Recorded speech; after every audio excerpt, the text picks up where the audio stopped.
It is my great pleasure to congratulate the Korean Scientists and the Engineers Association in Singapore on organizing and hosting the 9th Asia-Korea Conference on Science and Technology 2021 in Singapore, AKC 2021.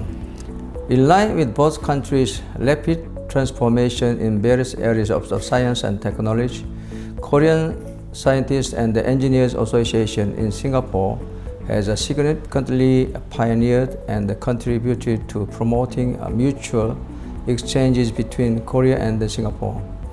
I'm sure that AKC 2021 will provide a new platform to share and develop global partnerships for global sustainability by science and technology innovation, which will help humankind for combating COVID-19, notably in contact tracing, social distancing, the telemedicine through the digital innovation and the vaccine development.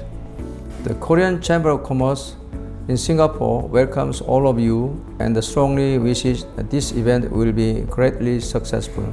I wish you and your colleagues safe and healthy amid COVID-19 pandemic. Thank you.